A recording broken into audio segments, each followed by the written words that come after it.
Grandes genios e inventos de la humanidad.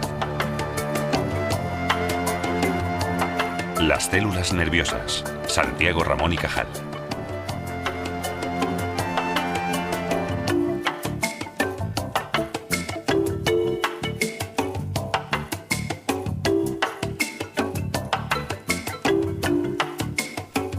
El cerebro, el órgano de control central. Para Aristóteles tenía meramente una función subordinada, como órgano de enfriamiento del corazón, que en su opinión era el órgano principal de las personas. Galeno, en cambio, agrupaba el cerebro, la médula espinal y los nervios periféricos en un mismo sistema, el sistema nervioso. Durante su formación fue médico de gladiadores durante 4 años. Eso le ofreció las suficientes oportunidades para estudiar las lesiones de los nervios y del cerebro.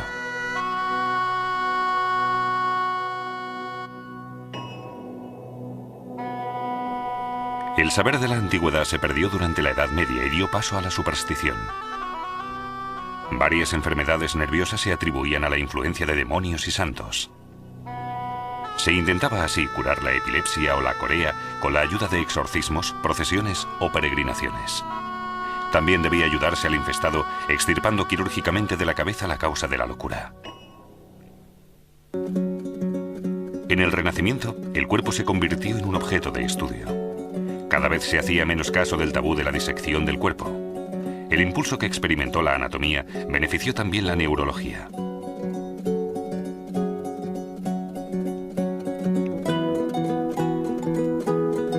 Los anatomistas más famosos de la época, Andreas Vesalius y Leonardo da Vinci, plasmaron la representación detallada del cuerpo humano. Aunque el primer trabajo exacto sobre la anatomía del cerebro fue escrito en 1664 de manos de Thomas Willis.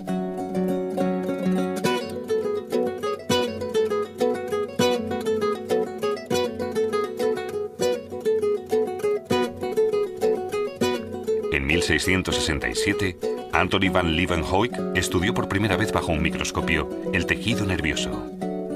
La fibra nerviosa se mostraba como un fardo de finos conductos. En 1730, Stephen Hales observó las contracciones de las piernas posteriores de las ranas cada vez que les punzaba la piel.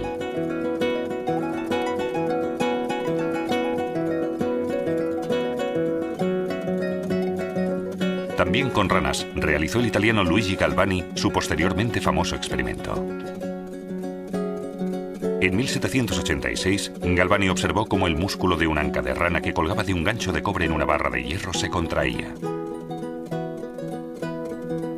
En un ensayo ulterior, pudo demostrar que se trataba de los nervios que transmiten estímulos eléctricos.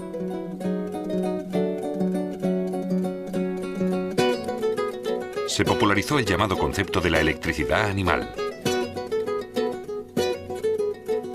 No pocos científicos del siglo XVIII creían haber descubierto el principio de la vida en el fenómeno de la electricidad.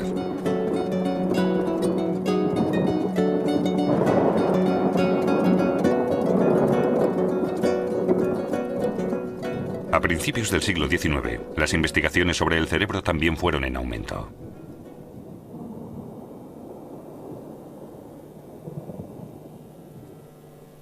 Pero no fue hasta la invención del micrótomo, un aparato que elabora cortes finos de muestras, cuando pudieron realizarse estudios anatómicos con la ayuda de un microscopio. Con colorantes y métodos de desinfección de invención propia, se hicieron perceptibles los detalles de la masa cerebral. En 1832 se identificaron por primera vez las células nerviosas. Un año más tarde siguió la primera descripción precisa de la fibra nerviosa. Y pronto se vio que las células nerviosas y la fibra nerviosa no eran estructuras independientes entre sí, que la fibra nerviosa, por el contrario, es un apéndice de las células nerviosas. Pero para tener un conocimiento más profundo, no bastaban los métodos usados hasta entonces.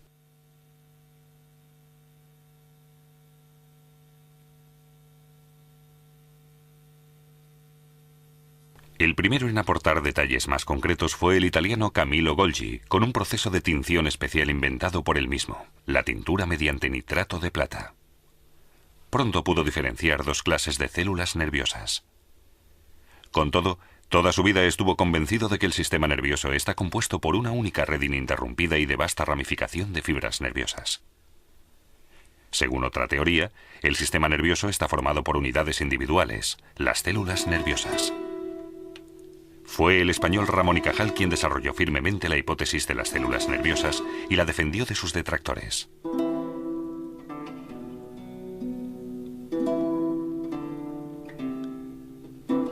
Nacido en 1852 en un pueblo de Aragón, Ramón y Cajal se interesó por las ciencias naturales gracias a su padre, un médico rural. Después de estudiar medicina, ingresó en el ejército y fue enviado como médico militar a Cuba en 1874.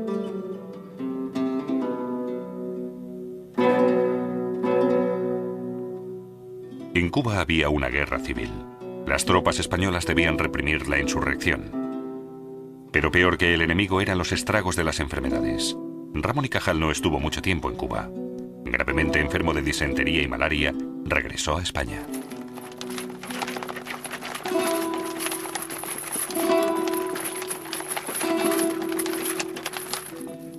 Con la paga ahorrada del ejército se compró un microscopio con el que prosiguió sus estudios médicos.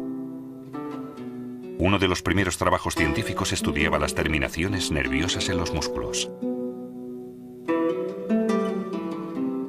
Poco después, fue nombrado director del Museo de Anatomía de Zaragoza, una plaza con un sueldo ínfimo.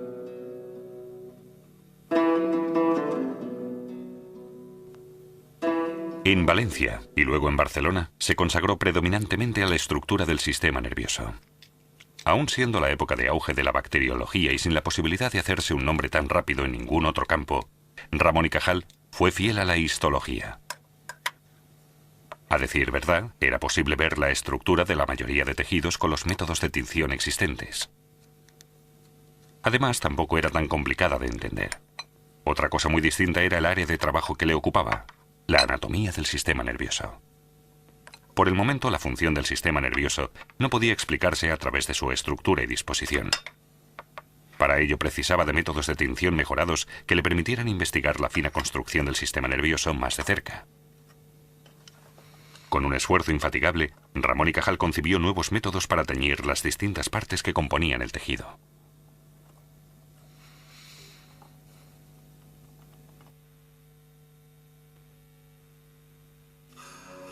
En 1892, Ramón y Cajal fue nombrado catedrático de Histología de la Universidad de Madrid.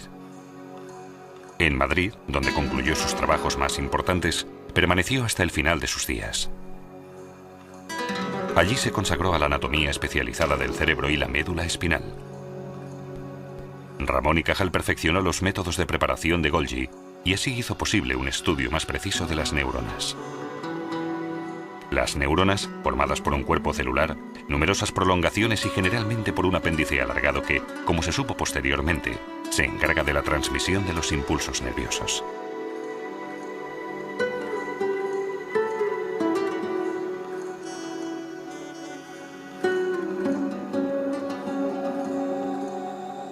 La teoría de las neuronas, según la cual el sistema nervioso se compone de neuronas independientes, ya había sido desarrollada a grandes rasgos en 1887 por otros dos investigadores, Wilhelm His y Auguste Forel. Pero fue Ramón y Cajal el primero en desarrollar esta idea como teoría independiente y en defenderla continuamente con pruebas nuevas.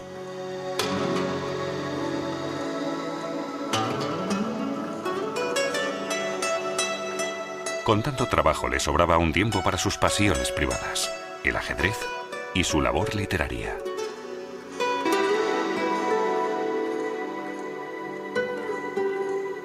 En 1906 le fue concedido el Premio Nobel de Medicina, junto con Camillo Golgi, cuyos métodos de preparación habían hecho posible antes el descubrimiento de las neuronas.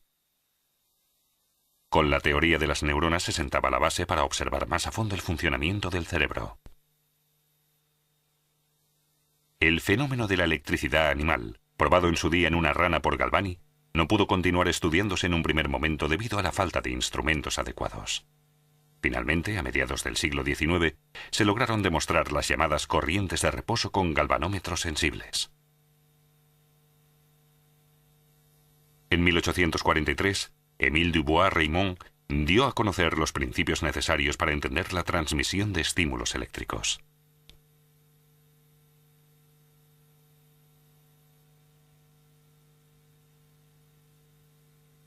Según estos, el interior del nervio está cargado negativamente, la parte externa positivamente. El impulso de excitación consiste en el desplazamiento breve de las cargas eléctricas.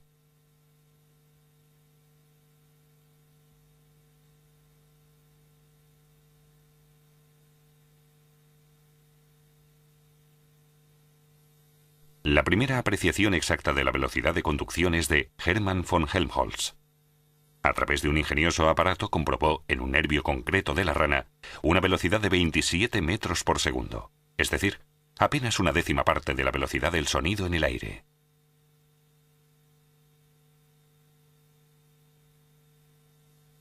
No obstante, la naturaleza exacta de los procedimientos no pudo estudiarse hasta más tarde con el osciloscopio. Pero, ¿qué sucede en el punto de unión entre dos neuronas, la sinapsis? Hay sustancias mensajeras o neurotransmisores que se empaquetan en burbujas, están en un extremo de la célula nerviosa y se liberan a través del impulso eléctrico. En fracciones de una milésima de segundo, superan la hendidura y son traducidas por las neuronas receptoras en una señal eléctrica. Las moléculas transmisoras son inmediatamente disociadas, desgastadas y sintetizadas de nuevo. La hendidura sináptica está así preparada para otra transmisión del impulso.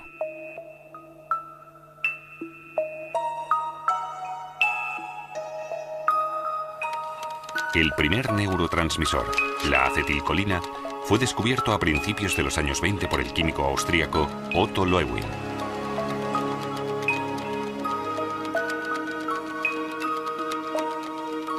En 1936, Loewi recibió el premio Nobel por este trabajo. El veneno que los indios en Sudamérica usaban en las flechas, el curare, inhibe el efecto de determinados neurotransmisores y con ello la transmisión de impulsos nerviosos. Sus efectos son la parálisis y la muerte por asfixia.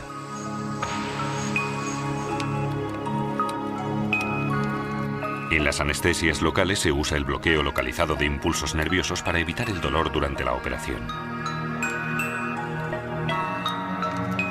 El efecto perturbador de muchas drogas sobre la conciencia, así como su fuerza destructora, se debe a que algunas de las sustancias que contienen intervienen en la química de las sustancias de transmisión.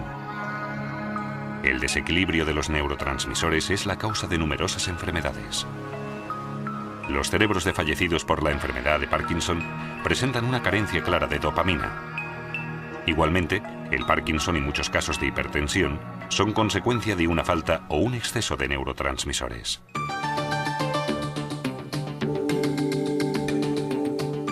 Si bien se saben muchas cosas sobre las neuronas, aún son objeto de investigación básica.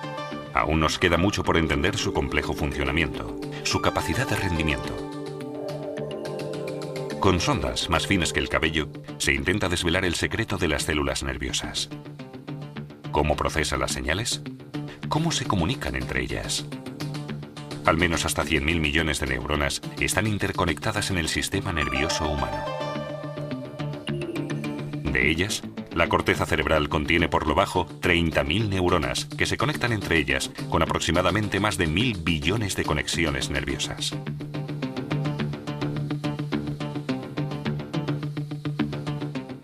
No sabemos si algún día llegaremos a comprender técnicamente la enorme capacidad de nuestro cerebro. Memoria, creatividad, inteligencia y sentimientos.